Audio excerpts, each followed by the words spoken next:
Olá você, é muito bom estarmos de novo juntos aqui no Conte-me Tudo, é para contar tudo mesmo, para que você possa ficar sabendo dos detalhes das coisas.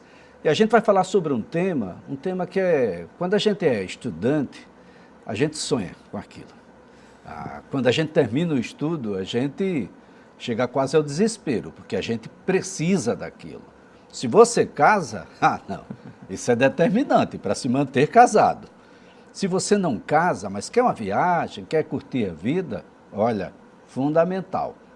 Não dá para viver sem ganhar dinheiro.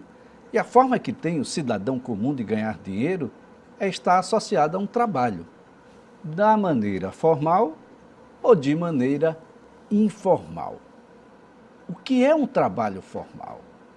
O que é um trabalho informal? Eu estou empregado nos dois casos? Olha, isso é um assunto para o doutor Henrique Messias, advogado especializado em direito trabalhista e empresarial e é um dos mais respeitáveis advogados nessa área aqui no estado de Alagoas. Doutor Henrique, é um prazer tê-lo aqui no Conte-me Tudo, para que as pessoas, eu fico imaginando, a gente já sonha com o trabalho.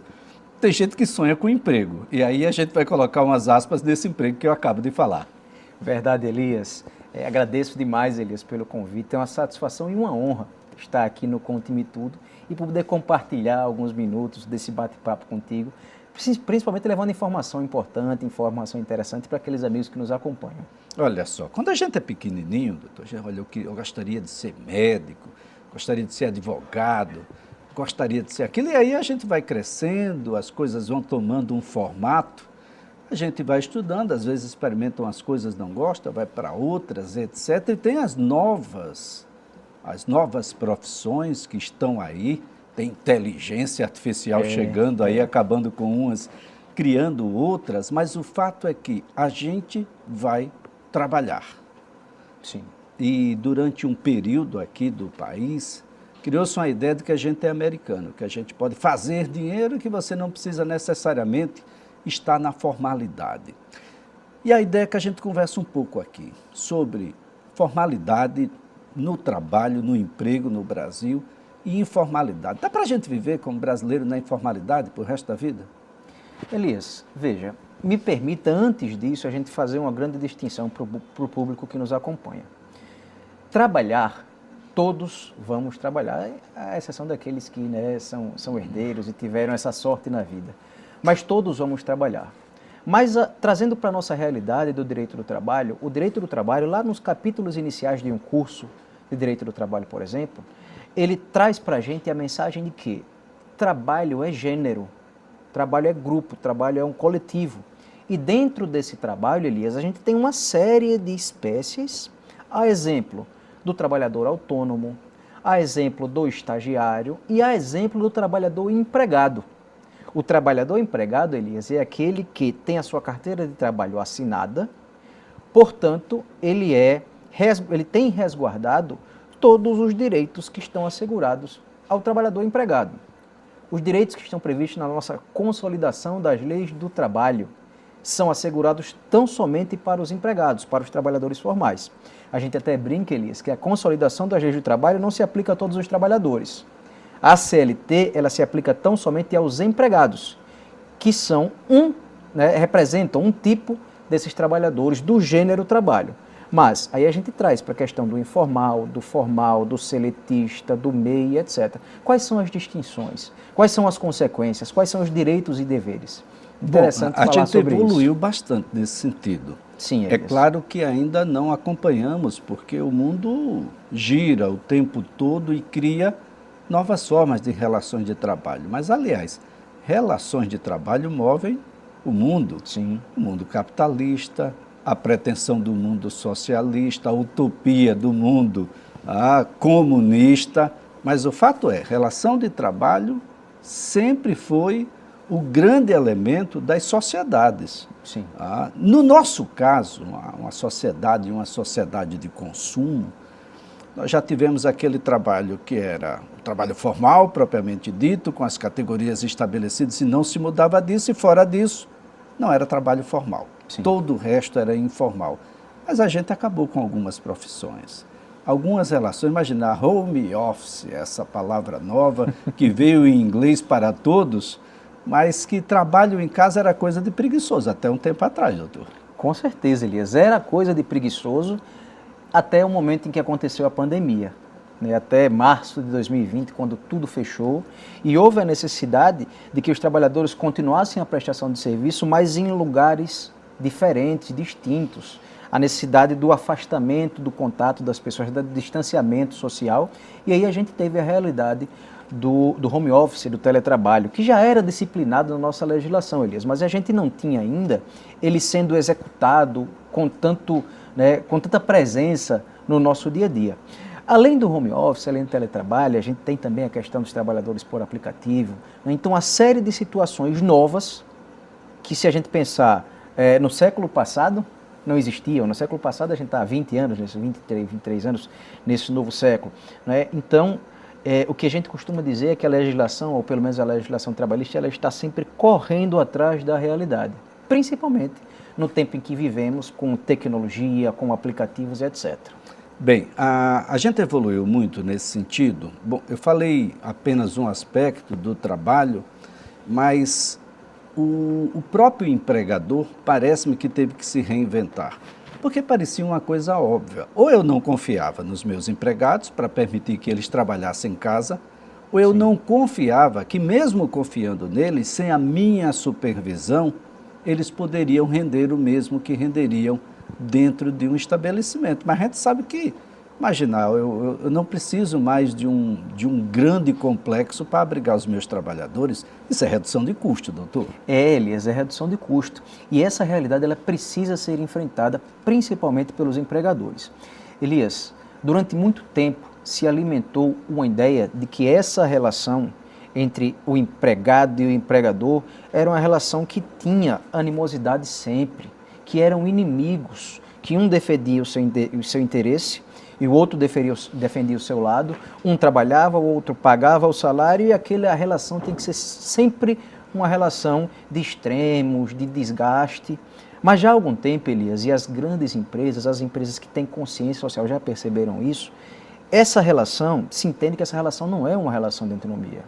Essa relação não é a relação em que pessoas que têm interesses distintos estão ali presentes. Na verdade, você precisa entender que, fala você, o público que nos acompanha, você precisa entender que é uma relação de parceria, meu amigo. Só existe empregado se existe empregador. Só existe empregador se existe empregado, só existe trabalhador se existe empresa, pelo menos na relação formal. Então, é uma relação de parceria. E no momento em que essa relação ela é saudável, em todos os aspectos, com certeza o trabalho ele é executado de uma melhor forma e a produtividade, Elias, é maior. Então isso é importante para o empregador, para o empresário. É interessante que seja assim uma relação de parceria, para além de toda aquela cultura de interesses contrários, né? Ir além disso é necessário. Você fala da questão do teletrabalho, do home office. Meu amigo, como você disse, existia uma desconfiança. Mas, no momento da pandemia, no momento de uma necessidade de que isso aconteça, se deu um voto de confiança e se viu que é sim possível. Tanto é que diversas empresas ainda hoje, em 2024, operam não voltaram forma. Mais não voltaram. E assim, para a Elias, sede do trabalho. Além de ser produtivo, além de ser um trabalho que é possível acompanhar essa produtividade com as ferramentas tecnológicas que a gente tem hoje, como você bem colocou, reduz os custos para a empresa. A empresa não precisa ter estruturas gigantescas, a empresa não precisa ter energia o tempo todo, o ar-condicionado e etc. Então é uma situação que é bom para todo mundo. E sendo bom para todo mundo, volto no que eu disse antes, você fortalece aquela relação que deve ser uma relação de parceria e tanto o trabalhador presta o serviço com a melhor qualidade e quantidade também, porque não, como o empregador tem um serviço melhor prestado e a produtividade aumenta, logo esse aqui que busca o lucro vai ter o seu lucro aumentado. Formalidade, informalidade ou formalidade e informalidade?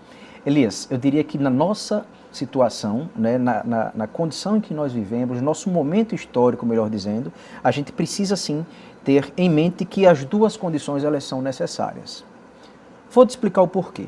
A gente estava falando, né, que a nossa CLT ela é de 1943, portanto uma senhora idosa que vai completar agora no dia 1º de maio, 71 anos. Se a gente buscar a realidade do mercado de trabalho em 1999, do século passado, 2000, século passado, a gente sabe que era uma, hoje é outra. Se a gente for para 1943, Elias, essa realidade era bem diferente. Era bem diferente. E nessa realidade foi pensada a nossa CLT. A CLT fala que empregado, Elias, é aquele que presta serviço de forma habitual, com pessoalidade, ou seja, é ele que presta serviços, ele recebe um salário por isso e ele é subordinado, e aqui a gente vê uma grande interrogação, subordinado ao prestador de serviço, ao empresário.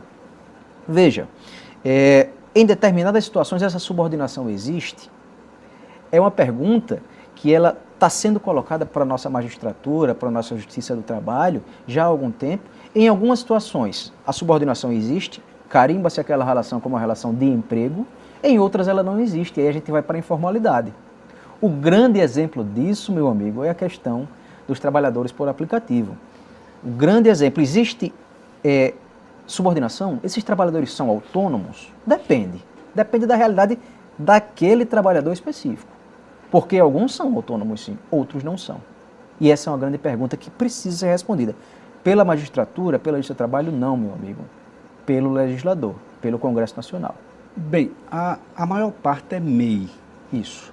Que condição é essa que faz com que acolha-se aí o motorista por aplicativo? Veja, Elias, o microempreendedor individual, né, é um trabalhador autônomo, portanto informal, que presta os seus serviços informalmente para diversos tomadores. Aí você pode pensar, o trabalhador por aplicativo ele se enquadra nessa condição? Quem é o efetivo tomador desse serviço? É o passageiro que está no transporte? É o cidadão que pediu a comida pelo aplicativo? Ou é o aplicativo? É uma dúvida, tá? Existe uma subordinação a esse tomador de serviço, a esse empregador? Se não, a gente tem a condição do informal, e esse informal ele corre para o MEI, para o microempreendedor individual. Por quê? Porque ali ele consegue fazer uma contribuição para a Previdência Social, Elias, e ele tem o mínimo garantido. Que mínimo é esse? No momento em que ele sofre um acidente, ele tem um benefício previdenciário, ele tem alguma segurança naquela prestação de serviço, mas que não é, de longe, a segurança que traz a relação formal de emprego. Olha só, isso é super importante porque não faz tanto tempo assim a gente estava discutindo sobre os trabalhadores domésticos. Quem é que tem a responsabilidade pelo motorista da sua casa, Sim. o jardineiro, a cozinheira, enfim, não faz muito tempo, parece-me que a gente chegou a um denominador comum acerca disso. Mas ainda há uma série de interrogações quando o assunto é motorista por aplicativo. Sim. Eu acredito que a gente vai continuar ainda. Elias, eu diria que essas interrogações, elas são as maiores interrogações da nossa área de atuação hoje em dia, porque é uma situação que deixa muito clara a necessidade de atualização da nossa legislação. Que a gente está pensando como 1943. Sim, não há dúvidas que a legislação ela foi modernizada em alguns momentos, né, ela foi ajustada para a realidade que estava se enfrentando naquele momento, mas o cerne, a forma de pensar da legislação trabalhista ainda é de 1943, quando nós tínhamos um país eminentemente rural. Isso é verdade. Não é? Verdade. É um país eminentemente rural com algumas cidades, alguns estados com alguma industrialização, sobretudo no sudeste do país, né? Mas era um país eminentemente rural. Se você olhar para a realidade de Maceió, 2024, a realidade de Maceió, 1943, não há como, Elias. Há necessidade, sim, dessa modernização da nossa legislação. Mas, doutor Henrique, na condição atual, Perfeito. O motorista por aplicativo perde se for enquadrado como autônomo? Veja, Elias, depende muito da realidade daquele motorista por aplicativo. Vou dizer o porquê. Tá? O que que traz autonomia para esse trabalhador? É o fato dele poder escolher quando ele vai prestar os seus serviços. Certo? Certo. A gente sabe que existem motoristas por aplicativos que trabalham 10 horas por dia, 7 dias por semana. A gente sabe. É absurdo? Com certeza. A gente está voltando na época da Revolução Industrial. Se você pensar numa jornada de trabalho tão grande sem sequer um intervalo. Mas a gente também tem, Elias, motoristas por aplicativo que prestam serviço em 2 horas por semana, ou 4 horas por semana, ou 8 horas por semana. Pessoas que têm um emprego formal, que têm como uma segunda atividade a questão do motorista por aplicativo, de fazer o transporte através de aplicativo.